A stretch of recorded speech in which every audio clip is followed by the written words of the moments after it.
샬롬 샬롬 샬롬 샬롬 샬롬. 하나님 사랑합니다. 여러분 주 안에서 사랑합니다. 오늘 사도행전 17장 말씀이죠. 29절에서 31절 31절 말씀에 그를 죽은 자 가운데서 다시 살리신 것으로 모든 사람에게 믿을 만한 증거를 주셨음이니라. 제목이죠. He has given proof of this to all men. 이렇게 NIV에 나와 있었습니다. 17장 전체 내용 봅니다. 바울은 데살로니가에서, 베레아에서, 그리고 아덴에서 선교 사역을 계속합니다. 복음이 전파되는 곳에는 계속해서 성령의 역사와 사산의 역공존하고 있음을 느끼게 되는데, 그러나 합력하여 선을 이루시는 하나님의 역사는 시기와 핍박마저 선하게 사용하심을 우리가 알게 되죠. 우리 17장에서는 데살로니가에서 베레아로, 베레아에서 아덴으로 이어지는 여행을 통해 바울의 증거가 나타나고 있습니다. 1, 2절이죠. 회당에서의 가르침에 대해서 말씀하고 있습니다. 17장 내용 1, 2절을 봅니다. 그들이 암비볼리와 아볼로니아로 다녀가 데살로니가에 이르니 거기 유대인의 회당이 있는지라 바울이 자기의 관례대로 그들에게로 들어가 새 안식일에 성경을 가지고 강론했다. 이렇게 나와 있죠. 바울의 선교 전략 중에 하나는 회당의 복음 증거로 사용하는 그러한 일입니다. 그 이유는 회당에서 메시아의 오심과 사역에 관한 구약 예언이 읽혀지고 또 아무래도 풀렸겠죠. 또 이렇게 회당마다 다는 아니지만 옛날 두루마리 성경들이 비치되어 있는 회당들도 있었으니까, 또 회당에서 유대인뿐만 아니라 유대교에 입교한 이방인들에게 복음을 또한 증거할 수 있기도 했습니다. 바울은 데살로니가에서도 먼저 회당에 들어가 새 안식일의 복음을 선포했죠. 3번이나. 그의 복음 선포는 성경을 강론하며 뜻을 풀어주는 것이었다. 3절이죠. 뜻을 풀어 그리스도가 해를 받고 죽은 자 가운데서 다시 살아나야 할 것을 증언하고 이르되 내가 너희에게 전하는 이 예수가 곧 그리스도라. 이렇게 증거합니다. 그의 복음 선포는 성경을 강론하며 뜻을 풀어주는 것이었는데, 그곳에서 구약 성경을 자세히 풀어 가르치면서 예수님이 죽으시고 부활하심으로 메시아에 관한 예언들이 성취되고, 따라서 약속된 메시아라는 사실을, 예수님의 메시아라는 사실을 증명하죠. 그의 강론은 아주 효과적이었습니다. 적지 않은 귀부인들을 포함해서 하나님을 경외하는 많은 이방인들 뿐만 아니라 몇몇 유대인들도 그의 가르침을 받아들였다. 4절이죠. 그 중에 어떤 사람, 곧 경건한 헬라인의 큰 무리와 적지 않은 귀부인도 권함을 받고 바울과 신라를 따르나. 이렇게 나와 있습니다. 그러나 새 안식일 후 회당 측은 바울에 대해 문을 닫아버립니다. 3주일을 그렇게 듣고는 문을 닫아버리죠. 6절에 보면은 5절인가요? 4절, 5절에 보면 유대인들은 시기하여 저자의 어떤 불량한 사람들을 데리고 때를 지어 성을 소동하게 하여 야손의 집에 침입하여 그들을 백성에게 끌어내리라고 찾았으나 발견하지 못하며 야손과 및 형제들을 끌고 옵장들 앞에가 소리질러 이르되 천하를 어지럽게 하던 이 사람들이 여기도 이름에 야손이 그들을 맞아들였도다. 이 사람들이 다 가이사의 명을 거역하여 말하되 다른 임금 곧 예수라 하는 이가 있다 하더이다 하니 무리와 읍장들이 이 말을 듣고 소동하여 야손과 그 나머지 사람들에게 보석금을 받고 놓아주니라. 돈을 받고 놓아주는 사건이 일어나죠. 데살로니가에 대해서 빌립보서 4장 16절입니다. 데살로니가에 있을 때에도 너희가 한 번뿐 아니라 2번이나 나의 쓸 것을 보내었도다. 데살로니가에 있을 때 계속해서 그 주의 쓸 것을 어디에다가 본교에다 보내는 사건들이 있었죠. 헌금을 그렇게 모아서 바울이 늘 갖다 드리고 아니면 제자들에게 보내기도 하고 이랬어요. 그리스도의 부활에 대해서 로마서 1장 4절입니다. 성결의 영으로는 죽은 자들 가운데 부활하사 능력으로 하나님의 아들로 선포되셨으니 곧 우리 주 예수 그리스도시니라. 이렇게 증거합니다. 야손과 그 형제들에 대해서 우리가 쭉 같이 읽었죠. 보석금을 받고 내주는 사건. 마침내 전도자들에 대한 과격한 시위가 발생합니다. 유대인들이 어떤 그 고약한 사람들을 데리고 전도자들이 머물던 야손의 집을 습격하고 5절에 야손의 집을 습격하여 전도자들을 끌어내려고 찾았으나 그들이 없었어요. 그래서 그들은 야손과 그 형제들을 읍장들이 끌고 가서 그들을 바울 일행이 숨겨진 죄라고 하고 고소하죠. 6절에. 그래서 결국은 보석금을 받고 놓아주는 사건이 8, 9절에 나타납니다. 데살로니가 지도자들을 당황하긴 했지만 이성을 잃지는 않았어요. 그들은 야손과 그 형제들에게서 바울 일행이 도시를 즉각 떠날 것과 행동을 주의할 것을 보장받습니다. 뭐 돈을 보석금 주고 풀어주면서 결국 그들을 떠나게 해라 하고 대답을 듣고 풀어줬겠죠. 야손의 집에 대해서 로마서 16장 21절에 증거합니다. 나의 동역자 디모데와 나의 친척 누기오와 야손과 소시바더가 너에게 문안하느니라 이렇게 말하고 있습니다. 로마서에도.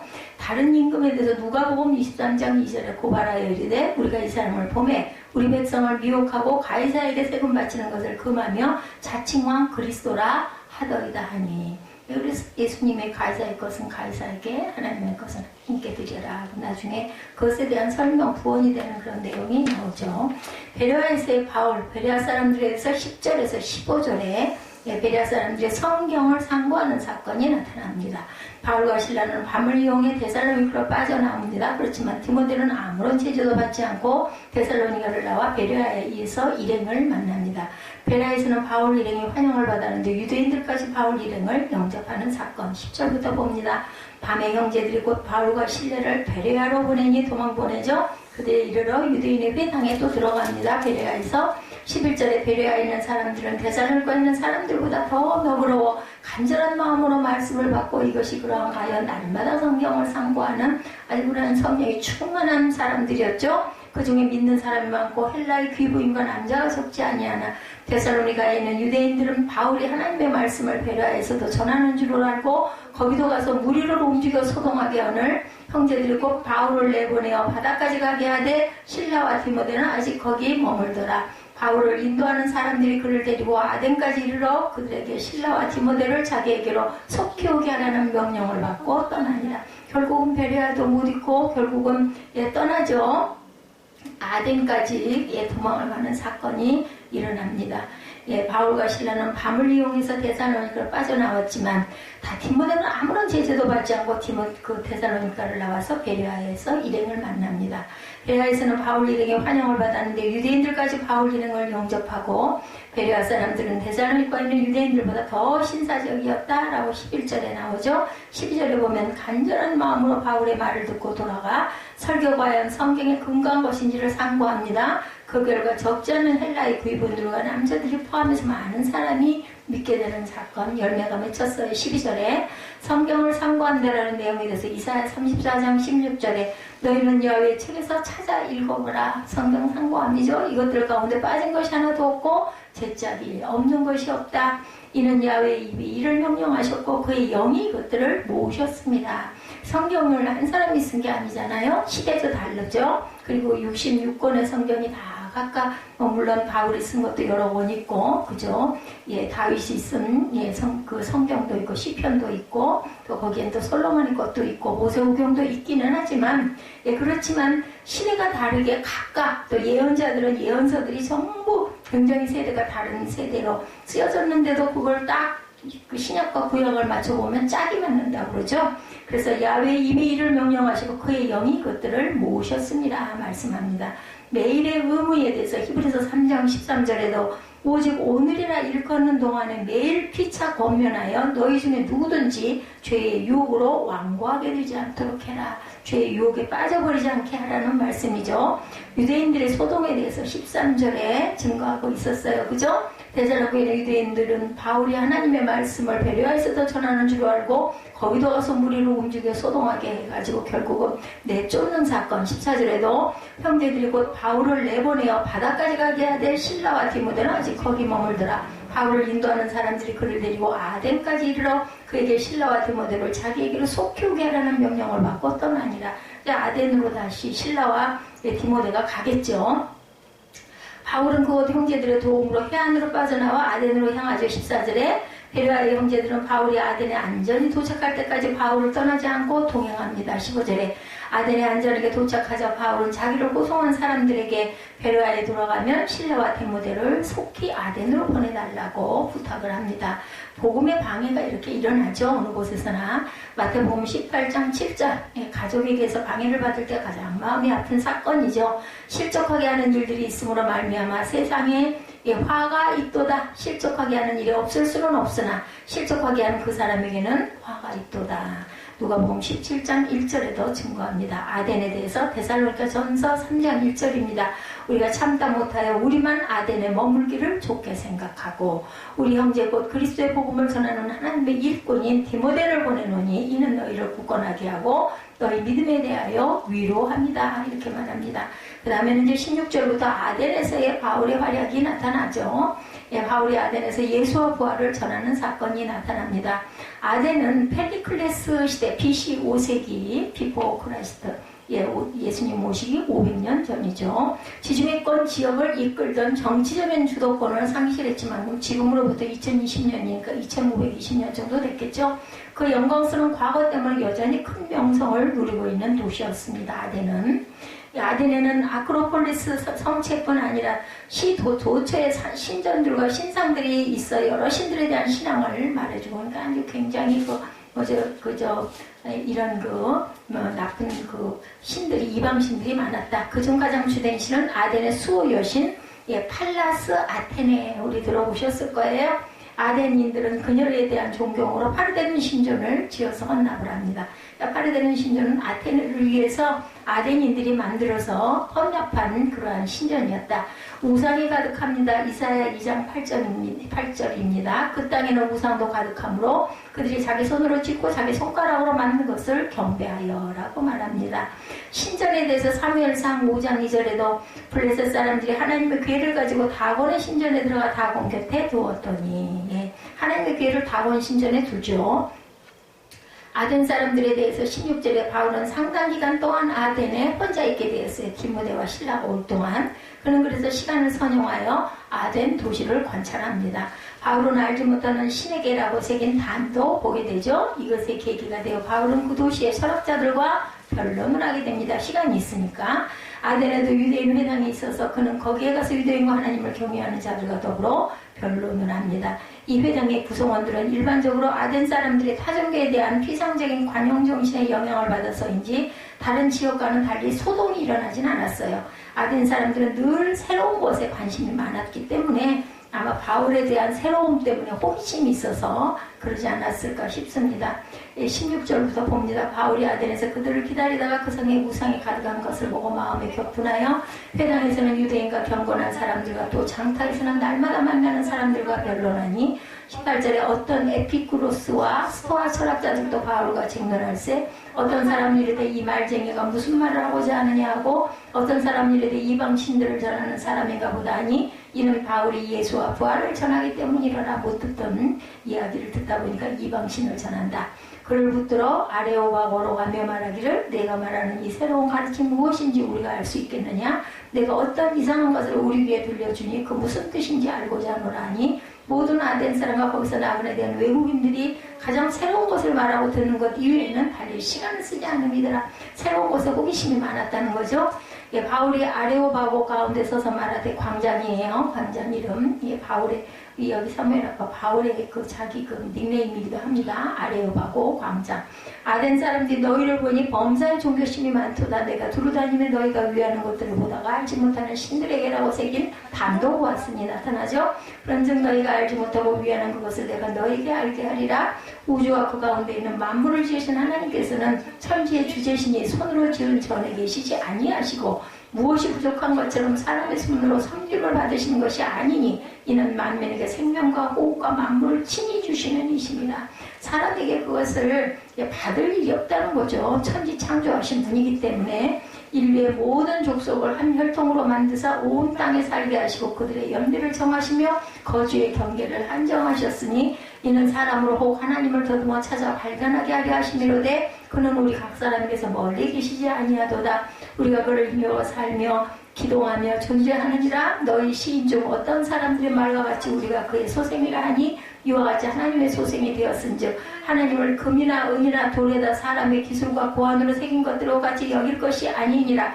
알지 못하는 시대에는 하나님이 간과하셨거니와 이제는 어디든지 사람에게 다 명하사 회개하라 하셨으니 이는 정하신 사람으로 하여금 천하를 공의로 심판할 날을 작정하시고 이에 그를 죽은 자 가운데서 다시 살리신 것으로 모든 사람에게 믿을 만한 증거를 주셨음이라 아니라 그들의 죽은 자의 부활을 듣고 어떤 사람은 조롱도 하고 어떤 사람은 이 일에 대하여 내 말을 다시 듣지 않겠다 하니 이에 바울이 그들 가운데서 떠나매 몇 사람이 그를 가까이 하여 믿으니 그 중에는 아레오바고 관리 디오누시오와 다말이라 하는 여자와 또 다른 사람들이 또 있더라. 몇 명은 그래도 바울 말을 믿고 따르고 모든 사람들은 모두 다 안 듣겠다 하고 떠났다라고 나오죠. 예, 호기심이 많은 이러한 그 아덴 사람들, 요한복음 12장 9절에도 유대인의 큰 무리가 예수께서 여기 계신 줄을 알고 오니 이는 예수만 보기 위함이 아니요 죽은 자 가운데 살리신 나사로도 보려 함이라. 나사로가 막 굉장히 그 초점이지 않았을까. 어떻게 무덤에서 사람이 살아나? 그러고 쫓아왔다는 거죠. 알지 못하는 신에 대해서 19절부터 우리 쭉 읽으니 34절까지 쭉 길게 나오죠. 예, 이번에는 아레오바고 법적이라는 고대로부터 내려온 기관이 있었어요. 아덴의 철학자들은 바울을 그곳으로 데려가 그의 가르침을 설명하게 줄 것을 요청하죠. 아레오바고에서의 바울의 설교는 바울의 전도 방법을 연구하는데 대단히 중요합니다. 바울은 알지 못하는 신에게라고 새긴 비명을 보고 전도의 접촉점을 거기서 찾죠. 23절이었죠.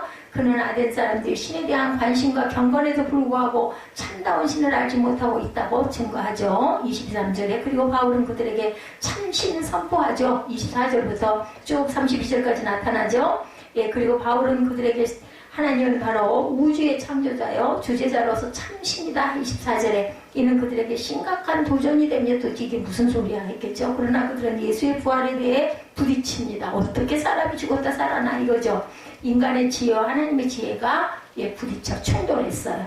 더 이상 그들은 받아들일 수가 없었죠. 그들은 조롱하기까지 합니다. 32절에 보면 죽은 자의 부활을 듣고 어떤 사람은 조롱도 하고 어떤 사람은 일에 대해 내 말을 다시 듣겠다 하니 이에 바울이 그들 가운데서 떠나죠. 다시 듣겠다 얘기하는 사람도 있었어요. 몇 사람이 그들 가까이에서 믿으니 그 중에는 아레오바고 관리 디오누시오와 다말이라는 여자와 또 다른 사람들도 있었더라. 그러니까 몇 명은 믿었다는 거죠. 인간의 지혜와 하나님의 지혜가 부딪혔어요.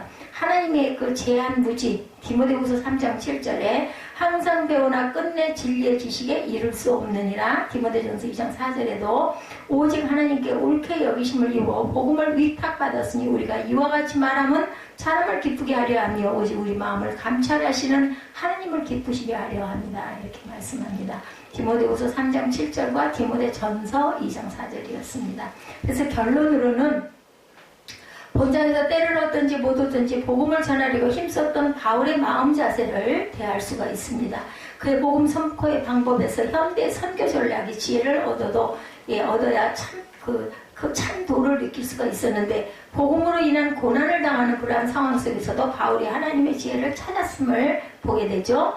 우리가 오직 믿음으로 오직 예수 그리스도의 십자가의 복음을 믿는 믿음을 통해서만 구원을 받는다라고 하면서 얘기했을 때 사람들은 오해를 합니다.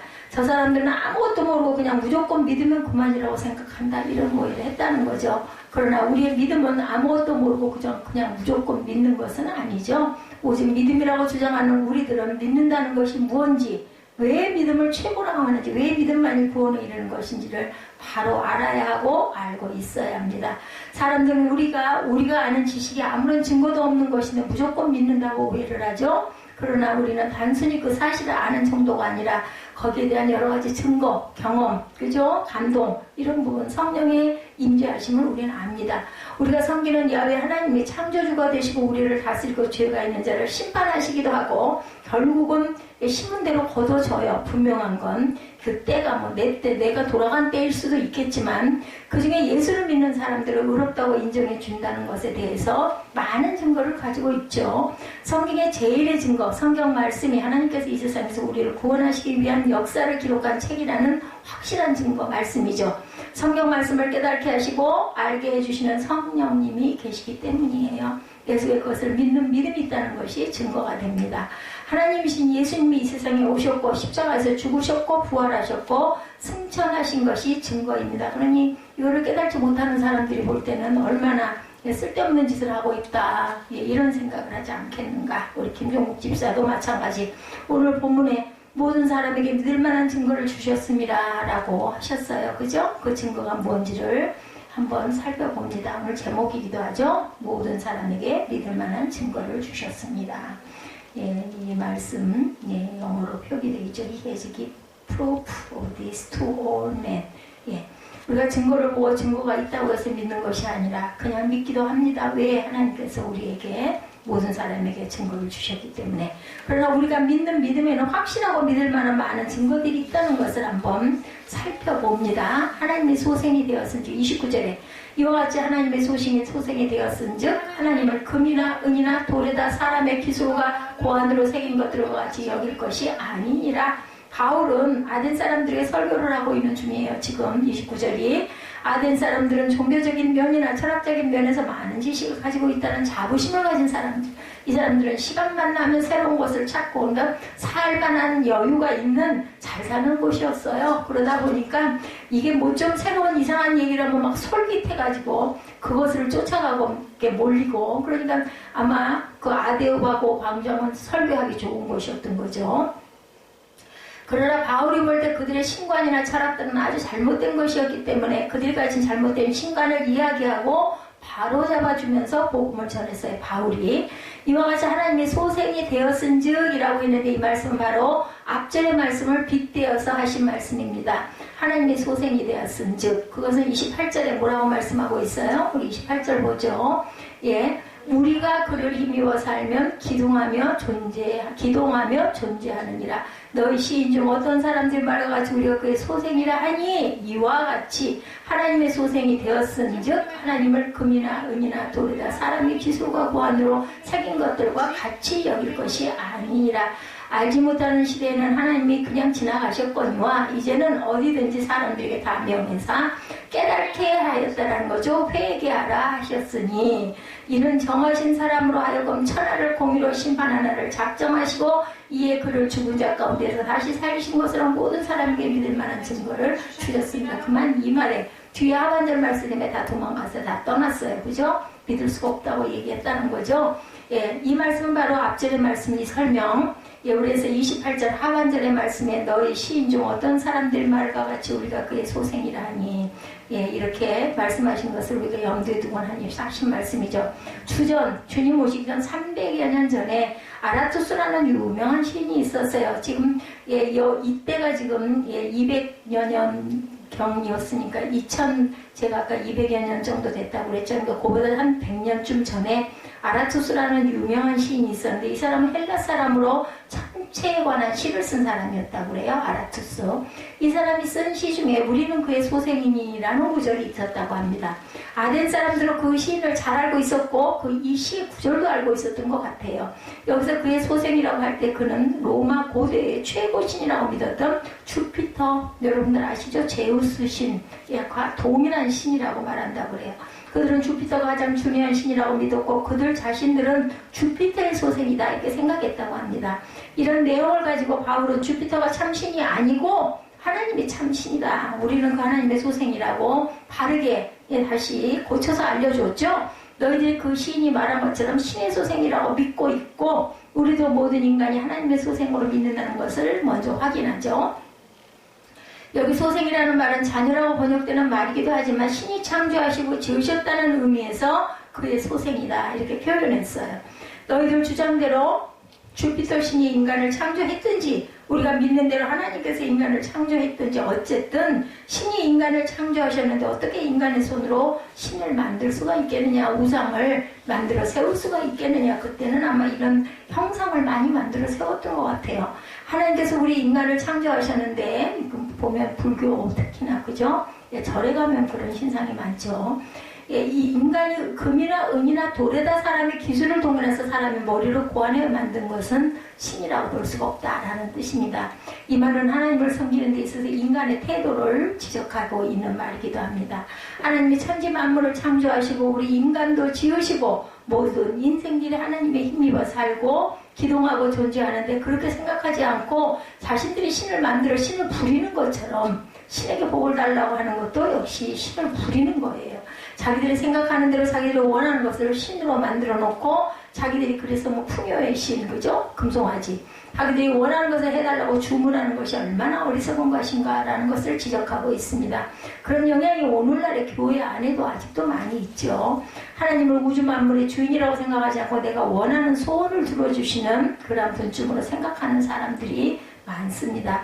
교회 나와서 하나님을 믿는 척하고 하나님을 섬기는 척하면서 하나님을 우주 만물의 주인이시며 우리의 곁에 우리를 지켜보시고 우리와 함께 하시는 분으로 생각하지 않는 사람들, 요즘 사람들이 로봇을 많이 만들어 사용한다고 그러죠. 앞으로는 이 로봇이 또 굉장히 그죠? 예, 우리 세상에 퍼질 것 같습니다. 청소 로봇 벌써 있고 너무너무 편리하다고 그러죠. 가만히 두면 자기가 알아서 다니면서 청소를 합니다. 그러다가 배가 고프면 자기 스스로 자기 집에 들어가서 충전을 하고 다시 나와서 또다시 청소를 한다네요. 그런 로봇을 보면서 걱정이 되는 것은 나중에 로봇을 너무나 지능이 좋은 로봇으로 만들다 보면 로봇이 로봇을 만든 주인을 무시하고 그죠? 주인 시키는 대로 하지 않을까, 인간에게 반항하고 자기들 마음대로 하는 시대가 로봇의 시대들이 오지 않을까, 이런 걱정도 된다. 인간들은 이미 그 경지를 넘어섰어요. 하나님께서 인간을 너무 똑똑하게 만드시고 너무 자유롭게 행동하도록 만드셨기 때문에 바로 배반을 하고 자기 마음대로 산다. 하나님을 내 마음대로 조정하려고 해서도 안 되죠. 하나님을 진심으로 믿고 따르고 섬겨야 한다는 것. 하나님은 내 삶의 주인이시고 나의 모든 것이 되신다. 이제 나이가 먹어가면 내가 어떤 한계점을 느끼게 되면은 그걸 더 많이 절실히 느낍니다. 내가 내 맘대로 될 수 있는 게 정말 없구나 라고 생각을 해요. 그 일상의 예지 사건으로 어제 그제 계속 제가 어제 그래서 몸살이 더 몸이 더 안 좋아 신경을 많이 쓰다 보니까 그러다 보면은요 정말 쉼을 못하고 왜 이렇게 피곤한지, 그리고 마음이 어수선하고 뒤숭숭해서 뭐 집중도 안 되고 쉬어도 쉰 것 같지가 않고, 이거 아무것도 아닌 일인데 오히려 차라리 같이 가서 옆에 앉는 게 나을 것 같아. 차라리 그죠? 하나님은 천지 만물을 창조하신 만물의 주인이시고 우리 인간도 하나님께서 창조하신 하나님의 소유예요. 로봇이 사람의 소유이듯이. 그냥 이렇게 말하는 것이 아니라 많은 증거들, 확실한 증거들이 있죠. 세상 만물이 이를 증언하고 과학적인 증거들, 과학이 발달될수록 그죠? 하나님의 말씀인 성경이 확실하게 그를 가르쳐주고 있습니다. 사람들에게 다 명하사 회개하라고 하셨다. 30절에 알지 못하던 시대에는 하나님이 강구하셨거니와 이제는 어디든지 사람에게 다 명하사 회개하라 하셨으니, 하나님께서 이 세상의 모든 것을 주관하신 분, 세상을 주관하시는 원칙은 죄를 범한 사람은 반드시 죽이시는 것. 근데 왜 안 죽어? 살아있기만 하네. 근데 그저 영이 죽는 거죠. 아담에게 내신 그 원칙으로 인해서 죄를 범한 모든 인간들은 죽음을 맞이합니다. 결국은 대부분의 사람들에게 그 수명을 정하시고 죄를 지어도 그 수명대로 이 세상에서 살게 하시지만 특별한 경우에는 수명을 채우지 못한 상태에서 죽음을 맞이하기도 하십니다. 노아 시대의 사람들은 모두 다 그들에게 주어진 장수의 복을 누리지 못하고 죽임을 당했어요. 물로 심판하죠. 그 이후에 많은 사람들이 그가 지은 죄로 인하여 또한 죽임을 당합니다. 그러나 하나님께서 항상 죄를 범하는 사람마다 바로 즉결 심판을 내리시지는 않는 분, 흉악한 죄를 짓는 사람이라고 해도 버젓이 잘 사는 사람도 굉장히 많아요. 너무 이상해. 아이러니야. 하나님 계시는 거 맞아? 이런 생각이 들 수도 있죠. 나쁜 짓을 많이 한 사람일수록 오히려 더 잘 살고 더 오래 사는 경우도 많이 있습니다. 오늘 본문 말씀의 그 이유를 하나님께서 간과하셨기 때문이다. 이렇게 나타나 있죠. 간과라는 말은 우리 사전에 큰 관심 없이 대강보아 넘겼다. 강과 넘어갔어요. 헬라에서도 그냥 보이는 것도 보이지 않는 것처럼 넘어간다는 뜻을 갖고 있다고 합니다. 하나님께서는 인간이 죄를 짓는 것을 다 보고 계시지만 못 본 것처럼 그냥 대충 넘어가신다는 것. 못 보시거나 몰라서 그냥 두시는 게 아니라 그냥 넘어가 주신 거죠. 잔챙이들은 다 넘어가라 하고 넘기는 거예요. 우리 개미가 기어 도망가고 그죠? 날파들이 날아서 도망가고 우리가 막 그걸 잡으려고 해도 결국은 손에서 벗어나는 것들이 있듯이 알면서도 내버려 두시죠. 그 시기를 알지 못하던 시대로 제한합니다. 그러한 시대가 있었다. 하나님을 알지 못하던 시대에는 하나님께서 그냥 넘어가 주셨다라는 겁니다. 구약시대 때는 하나님께서 이스라엘 백성들에게만 하나님을 알리시고 이방인들에게는 알리지 않으셨어요. 이스라엘이 잘못했을 때는 하나님께서 어미벌을 내리셨지만 이방인들에게는 관대하셨어요. 강구하셨어. 근데 이제는 그 시대가 지났다. 이제는 어디든지 다 회개해야 하는 시대가 되었다라는 거죠. 그래서 이제는 천재지변이 많이 일어납니다. 이제는 이스라엘이 아닌 세계 어느 곳이든지 회개해야 된다. 모두가 다 이방이든 아니든 그죠? 복음이 세계 만방으로 퍼지고 있기 때문에 복음을 듣는 사람은 꼭 회개를 해야 된다. 복음이 온 세상에 거의 다 퍼지는 오늘날 우리가 해야 할 일은 하나님 앞에서 회개하는 일. 회개를 하면 용서받을 수 있는 길이 열려 있기 때문이야. 아직은 그죠? 세상이 완전히 없어져 버리기 전에 잘못을 인정한다고 해서 벌을 내리거나 불이익을 당하는 것이 아니라 용서받고 복을 받는 길이 열려 있다는 게 열린 문이에요. 아직은 회개라는 말은 단순히 하나님 앞에 와서 이것저것 잘못했습니다 용서해 주십시오라고 말하는 것만이 아니죠. 세상에 나가서 죄를 지어놓고 교회 와서 잘못했다고 빌면 되는 것이 아닙니다. 회개했으면 다시는 그 길을 가지 말아야 되죠. 죄를 깨닫고 죄의 길에서 돌이키라는 것, 다시는 그 죄를 짓지 않으려고 몸부림을 치면서 사는 것을 회개라고 말합니다. 죄가 얼마나 흉악한 것인가를 알고 그 죄의 습성에서 벗어나려고 우리가 안간힘을 써야 돼, 노력해야 되죠. 애써야 됩니다. 유혹이 많지만 그걸 뿌리칠 줄 알아야 됩니다. 교회 안에서 이런 진리를 알면서 진정한 회개가 없는 사람들이 많아요. 눈물을 흘리는데 돌아서지를 못합니다. 남을 흉보는 사람들은 진정한 회개가 없는 사람, 자신의 모습을 하나님 앞에서 진지하게 살펴보고 나 자신이 얼마나 흉악한 죄인인가 아는 사람은 남의 흉을 함부로 보기 어렵죠. 자신이 죄인이 아니고 괜찮은 사람이라는 것을 증명하기 위해서 다른 사람들을 헐뜯고 다른 사람을 죄인이라고 말하는 정죄하는 사람들, 욥의 친구들, 그렇죠.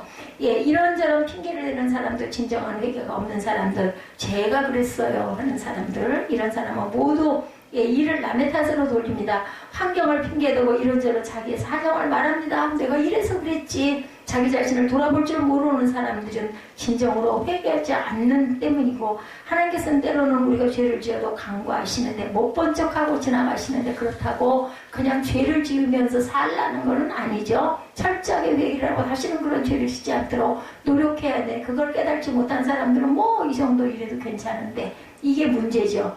이 세상에 사는 사람은 누구든지 어디에 사는 사람이든지 어떤 형편에 처한 사람이든지 모두 다 누구를 불문하고 회개해야 합니다. 하나님 앞에서 의로운 사람은 한 사람도 없기 때문에 모두 다 회개해야 됩니다. 이 회개는 해도 되고 안 해도 되는 게 아니죠. 모든 사람들이 철저하게 회개해야 합니다. 모든 사람이 죄인이라는 사실은 특별한 증거가 있죠. 회개만이 유일한 살기라는 것을 우리가 꼭 잊지 말아야 되겠다. 천하를 공의로 심판하나를 작정하시고 31절에 이는 정하신 사람으로 하여금 천하를 공의로 심판하나를 작정하시고 이에 그를 죽은 자 가운데서 다시 살리신 것으로 모든 사람들에게 믿을 만한 증거를 주셨다. 이걸 붙잡으라는 거예요. 이 믿을 만한 증거. 죽은 자 가운데서 살리신 것.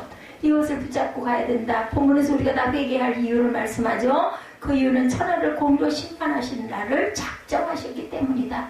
세상이 악해지고 하나님을 무시하고 모욕하는 사람들이 엄청나게 많아도 아무런 일이 일어나지 없는 것처럼 보이지만 하나님이 안 계시는구나, 죄를 지어도 괜찮구나 라고 생각하는 사람이 많지만 그것은 정말 천만의 말씀입니다. 하나님께서 이미 그들을 심판한 날을 정하셨고 그 심판의 날이 가까이 오는데 그때를 정확하게 모르는 게 문제예요. 그죠? 그래서 모르면 용감해진다. 무식하면 용감하다 그러죠. 그 심판의 날이 이르기 전에 빨리 회개하고 돌이킬 줄 알아야 되겠다. 하나님께서 천하를 심판하신 날을 정하셨는데 그 심판하실 분이 누군가도 정했어요. 예수 그리스도시죠. 하나님께서 심판할 분을 정하셨는데 그분을 죽은 자 가운데서 다시 살리셨다고 하죠. 이 말씀은 예수님이 십자가에 돌아왔다 다시 사셨다. 이것을 아는 사람들은 믿지를 못했다는 겁니다. 오늘날 우리 시대에도 마찬가지죠. 십자가에 죽으셨다 살리신 예수께서 세상의 모든 죄인들을 심판하실 심판주가 되신다는 것. 오늘날 교회를 나오는 사람들도 이런 것에 대해서 뭐 그렇다니까 그렇기는 하고 안 가는 것보다 가는 게 나으니까 일단 주일날은 가서 도장은 찍고 와야지, 이 정도로 생각하는 사람이 너무나 많습니다. 하나님께서 우리 죄인들을 구원하시면서 예수의 십자가는 아주 특별한 방법으로 구원을 받게 하셨어요. 하나님이신 예수께서 우리 죄 대신 십자가를 지신다는 것도 특별한 사건 뿐만 아니라 그것을 믿는 믿음만 가지면 구원받을 조건은 딱 하나야. 믿는 믿음만 가지면 그것을 의심하지 말고 믿고 가면 구원해 주신다 그랬어요. 하나님께서 인간을 구원하지 않으셔도 되고 구원하실 때도 창조하실 때처럼 말씀으로만 해도 능히 하실 수 있는데 왜 하필 그렇게 힘들고 이해할 수 없는 일을 통해서 구원을 받게 하셨을까? 왜 하필 꼭 그렇게 해야 돼? 이러죠. 우리 같은 인간들이 감히 그 높은 뜻을 이해할 수가 있겠는가? 다만 짐작하기는 예수께서 십자가에 돌아가심을 통해서 모든 인간이 그렇게 사형을 당할 흉악한 죄를 지었다는 것을 모범을 보여주신 거예요. 예수님을 다시 살리심으로 하나님께서 그 죄를 용서하셨음을 알려주시는 것이고 우리 모두 인간이 이 십자가를 통하여 구원을 받고 부활할 수 있음을 보여주신 증표였다. 더 나아가서 예수님의 십자가는 역사 가운데 우뚝 서서 우리가 믿는 믿음을 확실한 증거가 되기 오죽이나 하면은 그죠? 예수님이 오시고 나서부터 그죠? 예, BC 1세기 1년 이렇게 되죠. 우리가 그냥 예수님의 복음을 믿는 것이 아니라 세상 모든 사람들에게 확실한 증거가 되기 때문입니다. 이 십자가의 복음을 알고도 믿지 못하는 사람들은 정말 안타깝고 어리석고 불쌍한 인생들이죠. 이 십자가의 복음에 다른 복음을 더 좋아하고 따르는 사람들도 정말로 어리석은 사람들. 우리는 예수 그리스도 복음이 우리를 구원할 유일한 복음이라는 것을 믿고 그리고 증거해야 되겠죠. 우리가 믿는 이 믿음에는 너무나 많은 확실한 증거들이 있습니다. 오히려 이런 증거를 보면서도 믿지 못하는 사람들이 안타깝죠. 이 귀한 믿음, 이 위대한 믿음을 더 굳게 다지는 저와 여러분들이 되시기를, 그리고 내 이웃에게 아낌없이 전할 줄 아는, 우리가 죽는 날까지 평생을 마지막 순간까지도 전하고 가다가 돌아갈 수 있는 저와 여러분에게 축복이 임하시기를 주님의 이름으로 축복합니다.